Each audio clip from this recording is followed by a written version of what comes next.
सभी साथियों को मेरा नमस्कार। स्वागत है आप सभी का आज 6 अगस्त के जनसत्ता विश्लेषण में।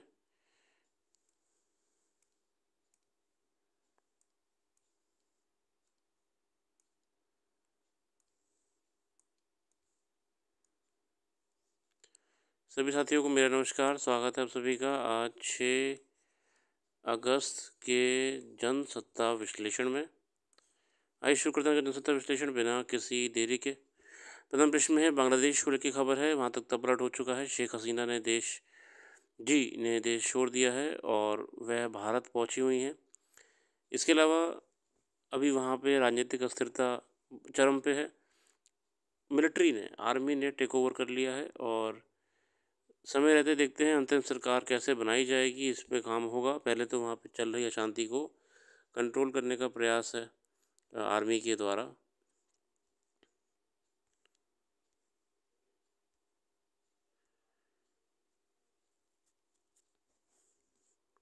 रुपये को लेकर खबर है, रुपया की कीमत बहुत कम हो चुकी है अंतर्राष्ट्रीय बाज़ार के हिसाब से, जो कि दुखद है। देखिए, जितनी स्ट्रांग आपकी करेंसी होती है उतना ही स्ट्रांग एक मैसेज जाता है वर्ल्ड में। और रुपीज़ रुपया मात्र 84.3 पे आ चुका है। ये डॉलर के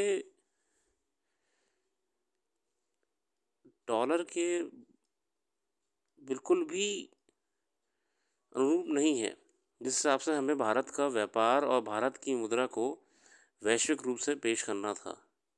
ठीक है, डॉलर बहुत स्ट्रांग है हमेशा की तरह। प्रयास हर देश का ये रहता है कि वह अपनी नीतियों के कारण एवं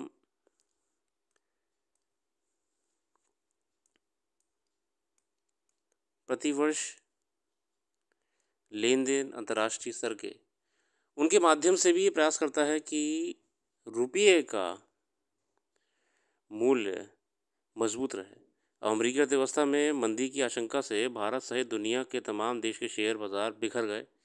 इसका असर रुपया सोमवार को अमेरिकी डॉलर के मुकाबले 31 पैसे टूटकर 84.03 के सर्वकालिक निचले स्तर पर बंद हुआ। पश्चिम एशिया में बढ़ते भू राजनीतिक तनाव और अमेरिका के मंदी की चिंताओं के बीच व्यापक वैश्विक बाज़ारों में बिकवाली के चलते ऐसा हुआ है। देखिए, ऑलरेडी हम देख रहे हैं तो ग्लोबल ट्रेड भी इतना बढ़िया चल नहीं रहा है। यूएस मार्केट सफ़र कर रही है फाइनेंशियल प्रॉब्लम से। इस बीच ये तो ग्लोबल इफ़ेक्ट्स आते ही आते हैं। ठीक है, मगर फ़िलहाल देखते हैं, प्रयास ही रहता है कि रुपया मजबूत रहे इंटरनेशनल मार्केट में डॉलर के कंपैरिजन में। और प्रयास रहती है सरकारें भी, ऐसा नहीं है कि सरकार करना नहीं चाहती हैं, सरकारें प्रयास करती हैं। बाकी की ग्लोबल इवेंट्स तो किसी के हाथ में नहीं है। अगर यूएस में इकॉनमी सफ़र कर रही है मार्केट वगैरह, तो अगला आर्टिकल है नाइट्रोजन प्रदूषण के बढ़ते खतरे। और संपादकीय शुरू करने से पहले हम बात करेंगे इस कल्प मेधा पे। अपूर्ण, अनिश्चित अथवा भ्रष्ट परंपराओं का इसलिए अनुसरण करना कि हम फैसले की गलतियों से बच जाएं, केवल एक खतरे को दूसरे से परिवर्तित करना है। ये बोल हैं विटले साहब के।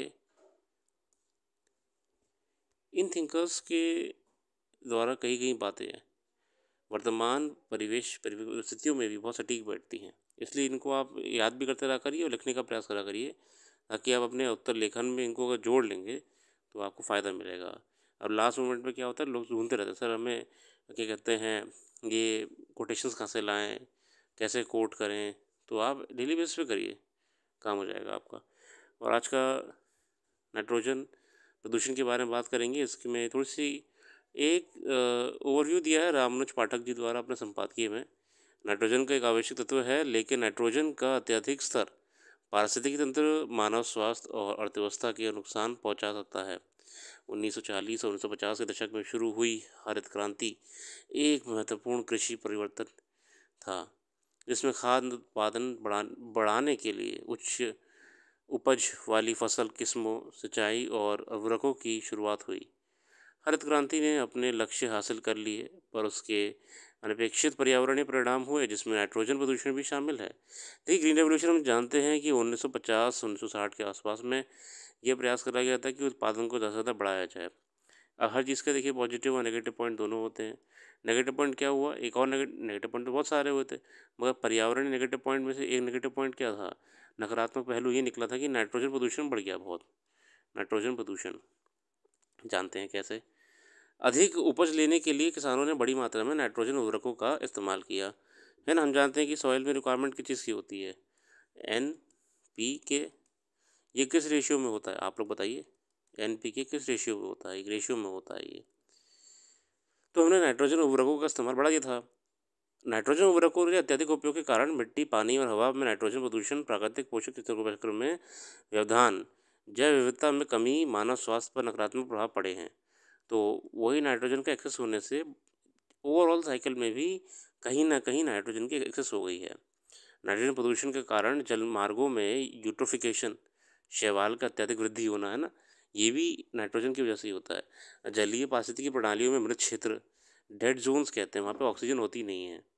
मिट्टी का क्षरण और अम्लीकरण होना, मिट्टी क्वालिटी एकदम बेकार हो जाती है टाइम के बाद। वायु प्रदूषण होना, जलवायु परिवर्तन इत्यादि बहुत चीज़ें हैं। तंत्रिका संबंधी प्रभाव भी होते हैं, नाइट्रोजन डाइऑक्साइड जो कि उत्पन्न होते हैं। 20वीं सदी तक पर्यावरण पर नाइट्रोजन के प्रभावी प्रभावों को अच्छी तरह से समझा नहीं पाया गया था। उत्पादकता पर कृषि का ध्यान, हरित क्रांति ने गहन उर्वरकों उपयोग के पर्यावरणीय प्रभावों को अनदेखा करते हुए फसल की पैदावार बढ़ाने की कोशिश भी को प्राथमिकता दी गई। देखिए, मेन दिक्कत गवर्नमेंट से लिए क्या होती है कि उन्हें जितनी पॉपुलेशन सस्टेन करनी है, उस हिसाब से अपना उत्पादन तो बढ़ाना पड़ेगा। अब होता क्या है कि इस गोल को अचीव करने में पर्यावरण को कई नुकसान हो सकते हैं, बट गवर्नमेंट का प्रयास ये रहता है कि पहले जो अल्टीमेट टारगेट है उसे पूरा कर सकें हम। अब इसी प्रक्रिया में पर्यावरण को नुकसान होता जाता है और हो भी गया है। ठीक है, इट्स अ प्रोसेस। आर्थिक वृद्धि, उत्पादन, पॉपुलेशन को फीड करने के चक्कर में ये हो जाता है और करना पड़ता है, देश की जिम्मेदारी होती है। भारत सरकार का उर्वरक प्रबंधन अधिनियम उर्वरक के उपयोग को नियंत्रित करता और नाइट्रोजन प्रदूषण को कम करने के लिए कुशल प्रथाओं को बढ़ावा देता है। इसीलिए प्रयास ये करा जा रहा है कि ऑर्गेनिक फार्मिंग और कम मात्रा में इन उर्वरकों का इस्तेमाल किया सके, है ना? देखिए, वरना अल्टीमेटली एग्रीकल्चर ख़त्म, बिल्कुल बेकार हो जाएगी कृषि आपकी। यूरिया में सर अगर हम बात करें, अच्छा इसीलिए इन्हें सप्लीमेंट करने के लिए लाए गए क्या, नैनो कोटेड यूरिया, है ना? नाइट्रोजन प्रदूषण को कम करने के लिए बहुआयामी दृष्टिकोण की आवश्यकता है, जिसमें व्यक्ति, समुदाय और सरकारें एक साथ मिलकर काम करेंगी। नैनो यूरिया एक आशाजनक नवाचार है जो छोटी से छोटी बोतल में बंद तरल नाइट्रोजन युक्त कृत्रिम उर्वरक है। यूरिया में सर्वाधिक 46.6% नाइट्रोजन होता है। नैनो यूरिया एक नैनो तकनीक आधारित उर्वरक है जो फसल को अधिक कुशलता से नाइट्रोजन प्रदान करता है, जिससे पर्यावरण को प्रदूषित करने वाला अतिरिक्त नाइट्रोजन को कम किया सकता है। अब इससे क्या होता है ना, टेक्नोलॉजी के माध्यम से ये टारगेटेडली उतनी ही क्वांटिटी प्रोवाइड करा रहा है उस क्रॉप को, फसल को जितनी चाहिए, ना कि पूरे आसपास के क्षेत्र में ज़रूरत से ज़्यादा छिड़काव करके पॉल्यूट करने का, है ना? देखो, ज़रूरत तो है, हम ये नहीं कह सकते कि हम नाइट्रोजन का इस्तेमाल करना ही बंद कर दें। नहीं, NPK रेशियो बराबर होना चाहिए सॉइल में आपका। ठीक है, तो हम क्या कर सकते हैं, हम टेक्नोलॉजी के माध्यम से जितना टारगेटेड अमाउंट चाहिए उतना ही प्रोवाइड कराएं, और जो एडिशनल सराउंडिंग वेस्ट वगैरह हो, या जितना ज़रूरत से ज़्यादा सॉइल में पहुँचे उसे हम कम कर दें, तो भी हम अपना काम अचीव कर सकते हैं। नैनो यूरिया के नैनोकरण केवल अभी नाइट्रोजन छोड़ते हैं जब पौधों को उसकी आवश्यकता होती है। देखा आपने, जो नैनो यूरिया के नैनोकण हैं वो तभी नाइट्रोजन छोड़ते हैं जब पौधों को उसकी आवश्यकता होती है। नैनो यूरिया की दक्षता का मतलब है कि किसान कम अनुप्रयोग दरों का उपयोग कर सकते हैं, जिससे पर्यावरण में जारी नाइट्रोजन की कुल मात्रा कम हो जाती है। नैनो यूरिया लाभकारी सूक्ष्मजीवों को बढ़ावा देकर और मिट्टी के अम्लीकरण को कम करके मिट्टी के स्वास्थ्य और बेहतर बनाने में मदद कर सकता है, जो नाइट्रोजन प्रदूषण कम करने में योगदान कर सकता है। ये सब होता है आपका। अपशिष्ट जल उपचार अवसंरचना को उन्नत करने की सलाह, नाइट्रोजन हटाने को तकनीक, अच्छा सॉल्यूशंस क्या होने चाहिए इसके, ठीक है ना? कि कुशल दहन तकनीक इस्तेमाल करें और टेक्नोलॉजी के माध्यम से एक अच्छी उर्वरकों का इस्तेमाल करें। तकनीक के माध्यम से ये सुनिश्चित करें कि किसी भी प्रकार का एक्सेस नेचर में ना जाए, है ना। मौजूदा प्रौद्योगिकियों और प्रथाओं में सुधार करना, संधारणीय कृषि और उद्योग में नवाचार को प्रोत्साहित करना। इन रणनीतियों को लागू करके नाइट्रोजन प्रदूषण और पर्यावरण, मानव स्वास्थ्य तथा अर्थव्यवस्था पर इससे हानिकारक प्रभाव को कम कर सकते हैं, पॉसिबल है। देखिए, जो रिक्वायरमेंट्स हैं उनको पूरा करते करते साथ में हम उत्पादन भी बरकरार रख सकते हैं। अगला लेख है जन आक्रोश की सीमा, बांग्लादेश को लेकर आर्टिकल है। इसमें मैं नहीं जाऊँगा क्योंकि अभी सब कमेंट्रीज ही आ रही हैं, आपके किसी काम की नहीं है। आइडिया तो आपको तक हो ही आर्टिकल से हो ही जाएगा कि वहाँ पे चल क्या रहा है, ठीक है, उतना ही आइडिया रखिएगा, ज़्यादा मत जाइएगा। अब दिल्ली को लेकर खबर है, एल्डरमैन ने एक नाम की एक एल्डरमैन क्या होता है उसके बारे में जानेंगे। और एल्डरमैन बेसिकली म्यूनसिपैलिटी और सिटी काउंसिल्स में अपॉइंट करे जाते हैं। ये ग्लोबल एक पोस्ट होती है, मतलब ये पोस्ट ग्लोबल नहीं होती है, लगभग विश्व में जहाँ जहाँ पे आपकी म्यूनसिपाल्टियाँ हैं वहाँ पे एल्डरमैन नाम की एक पोस्ट होती ही होती है, जिसका काम क्या होता है, एक विशेष क्षेत्र विशेषज्ञ होता है। दिल्ली सरकार और राज्यपाल के बीच तकरार पुरानी है, दोनों के बीच जब तब नए विवाद उठ खड़े होते हैं। पिछले वर्ष दिल्ली नगर निगम यानी एमसीडी के चुनाव में एल्डरमैन यानी विशेषज्ञ सदस्यों को नामित करने के मुद्दे पर खड़ा हुआ विवाद इसी की एक कड़ी थी। उपराज्यपाल ने भी सदस्य नियमित किए थे, जिन्हें लेकर आम आदमी पार्टी ने एतराज़ जताया कि वैसे भी सदस्य भाजपा के संबंध हैं और एमसीडी के जोनों में मतदान कर चुनी हुई एमसीडी का गणित खराब कर सकते हैं। मामला सर्वोच्च न्यायालय पहुंचा, चुनौती दी गई और राज्यपाल दिल्ली सरकार के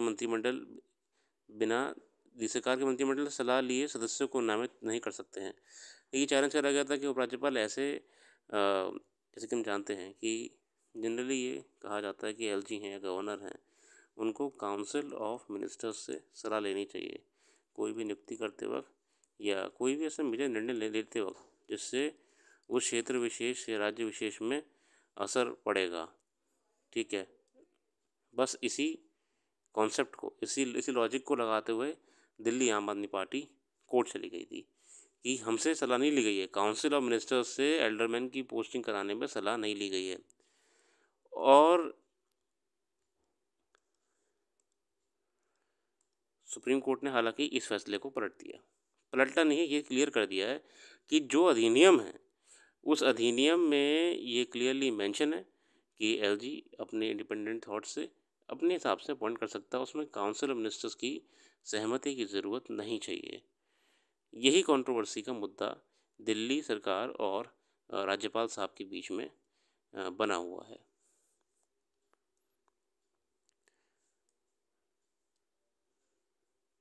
पिछले एमसीडी चुनाव में आम आदमी पार्टी ने 250 से 134 सीटें जीती थीं, भाजपा की 104 सीट पर कामयाबी मिली थी। तो राज्यपाल ने 10 सदस्यों को नामित कर उन्हें महापौर और उप महापौर के चुनाव में मतदान करने की इजाज़त दे दी थी। इस तरह गड़बड़ी करके भाजपा के अपना महापौर बनाने की कोशिश की आशंका जताई जाने लगी थी। ऐसे चंडीगढ़ नगर निगम में भाजपा पहले कर चुकी थी। फिर नामित सदस्यों के मताधिकार और राज्यपाल द्वारा सदस्यों को नामित करने के अधिकार को लेकर सवाल उठना शुरू हो गए थे। नियम के मुताबिक नामित सदस्य एमसीडी जोनों के चेयरमैन के चुनाव में हिस्सा ले सकते हैं। इससे कुछ जोनों में आम आदमी पार्टी का गणित गड़बड़ा सकता है। देखिए, पॉलिटिकल चीज़ों में नहीं जाएंगे। अल्टीमेटली क्या है, एल्डरमैन नाम का अपॉइंटमेंट एक होता है जो कि सुप्रीम कोर्ट ने भी क्लियर कर दिया है कि उपराज्यपाल वहाँ पर इंडिपेंडेंट है, उसे पूछने की ज़रूरत नहीं है काउंसिल ऑफ मिनिस्टर्स से दिल्ली की ये अपॉइंटमेंट कैसे करना है वो कर सकता है अपने आप से। और ये सारी बातें अधिनियम में मेंशन करी हुई हैं, है ना। बहुत ही अच्छी तरीके से मेंशन करा है उन्होंने एल्डरमैन को लेके, बढ़िया आर्टिकल है। बाकी अखबार का देना पूरा ही करेगा, पूरा अखबार का अध्ययन करना ज़रूरी होता है। हम सिर्फ एक संपादकीय का आपको ओवरव्यू दे देते हैं कि आज क्या आया हुआ है, ताकि आपके मन से पढ़ाई का डर ख़त्म हो जाए। तो जनरली लोग सिर्फ अखबार इसलिए नहीं पढ़ पाते हैं क्योंकि उन्हें अखबार खोलते हैं तो कुछ समझ में ही नहीं आता कि पढ़ें क्या है, इसमें क्या कहना चाह रहा है अखबार।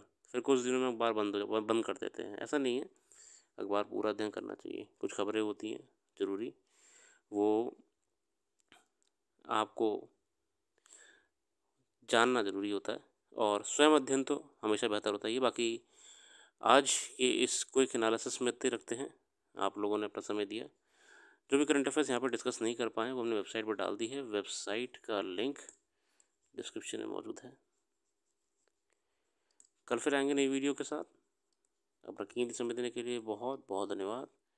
आपका दिन शुभ हो।